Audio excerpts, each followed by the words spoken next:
Hi Taurus, kumusta po kayong lahat? Okay, so yan Taurus, maraming salamat po sa walang sawang pagsubaybay sa ating pong mga video. And kung ikaw ay bago pa lang sa ating channel, mag-subscribe na po kayo. Then, i-click mo na rin yung ating notification bell para lagi kang updated sa ating mga bagong upload. Okay, so Taurus, sa mga interested sa ating private reading, nasa description box, below lang po yung link. Message nyo lang po ako. So by the way, tignan natin Taurus, ano ba yung mga possible na ganap sa inyo ngayong week na to? Taurus, Sun, Moon, Rising, and Venus sign. The High Priestess. So, medyo nagiging, matigas ang loob ng mga Taurus. Nakikita ko rin yung pagiging private mo. Hindi mo masyadong ino-open sa ibang tao yung problema mo. Kasi una sa lahat, pinoprotektahan mo rin yung image din siguro ng mga taong involved doon sa nagpapastress sa inyo. So, ang nakikita ko sa inyo, Taurus, parang ina-isolate mo yung sarili mo, sinasarili mo yan. Ikaw na mismo yung nangangaral sa sarili mo. Sobrang matured kasi the High Priestess ka na dito. Okay, pero kahit si High Priestess, guys, kailangan ito ng guidance. Kahit si High Priestess, kailangan niya ng, kailangan niya rin ng someone na mag-guide sa kanya, magbibigay ng advice. Ganon. So, by the way, tingnan pa natin, ha.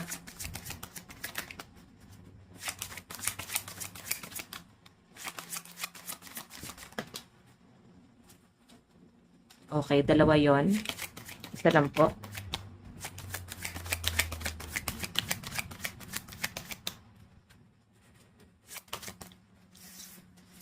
Oo. Sige. Bottom of the deck natin to. So, Two of Pentacles, then the Tower changes. May nagbago, may nababago. Lalo na pagdating sa inyong mga pinaprioritize, sa obligasyon, may nadagdagan siguro yung bayarin sa bills, or nadagdagan yung bayarin sa tuition fee. Yung iba sa inyo guys, nakapokus kayo ngayon sa pagbili ng mga school supply, kasi magpapasukan na, no? So, may mga hinahanda kayo dito about sa tuition fee.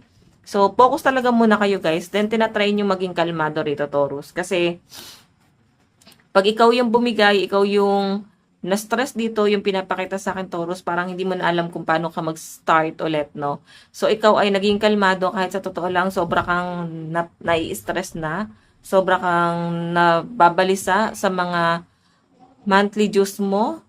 Ang daming bayarin sa nakikita ko sa inyo, Taurus. So, parang nakikita ko yung stress nyo rito, oh. Kaya nga, ang problema mo rito ay sinasarili mo lang siya, eh. So, ayan, no. Ito kasi is sudden change, di ba? May bigla ang pagbabagong nangyayari, lalo na pagdating sa mga bayarin. Okay? Kumbaga parang hindi nyo to guys na budget eh. May nakikita ko guys opportunity yung darating sa inyo guys, pero parang pag-iisipan mo pa siya, Taurus, kung igagrab mo ba tong opportunity na to. Kasi yung energy mo is Queen of Cups, no? Para mag-aalangan ka dito eh. Nakikita ko sa mga Taurus na parang nagiging mabagal ka sa mga decision mo ngayong week na to, lalo na pagdating sa inyong source of income. Okay, so eto guys nakakapanghinayang kasi ang ganda ng ano na to eh. Parang big break to para sa inyo. Pero yun na nga, mukhang hindi nyo siya guys igagrab. Okay, pwedeng iniisip mo kasi dito Taurus, yung mga conflict, na parang sign of opportunity na to, pero parang hindi mo siya madaling makukuha kasi may mga conflict about sa mga papers and pwedeng sa mga schedule. So parang ang hirap guys na basta-basta na lang magdesisyon dito sa bagay na to. Yan ang nasa sense ko dyan. So by the way, check pa natin Taurus. Taurus, Sun, Moon, Rising, and Venus sign.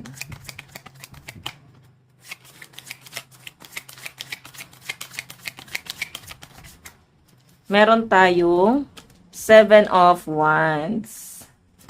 Okay. So, Taurus, ito naman ay communication.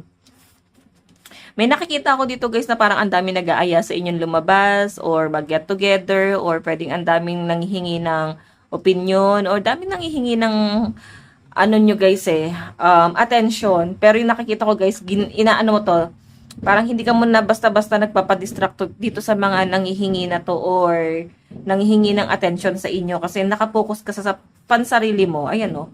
Nakapokus ka sa pansarili mong buhay and syempre pagod na kayo eh. Pagod na kayong umintindi muna dito. So, parang sarili nyo muna. Okay? Mas nagiging practical ka rito, Taurus. Yung pinapakita sa akin dito ay parang may paglayo. Okay, siguro tapos ka na sa era na to, yung barka-barkada, labas-labas, travel-travel.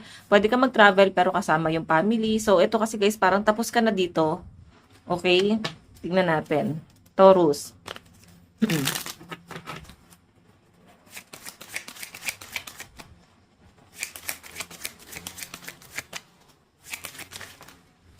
Meron tayong Knight of Cups.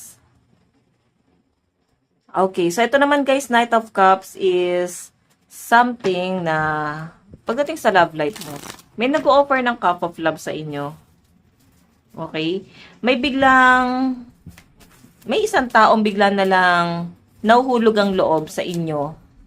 Okay? So, nakikita ko dito guys yung pag-amin niya sa inyo eh. Ngayong week na to, ayan no, may communication na naman. May pag-amin, pero tinatry niya naman guys, pigilan yung sarili niya. Pero guys, kahit anong gawin niya, talagang pagpigil dito, talagang kumakawala yung emosyon niya sa inyo. Or pwede naman guys na ipapakita niya yan sa action.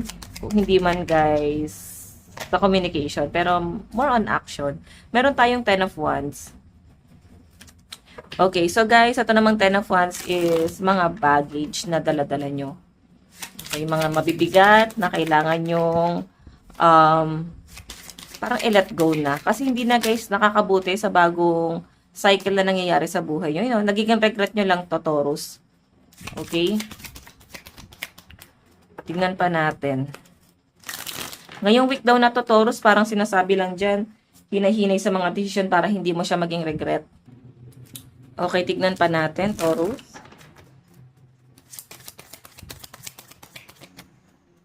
Meron tayong Queen of Pentacles. Stability.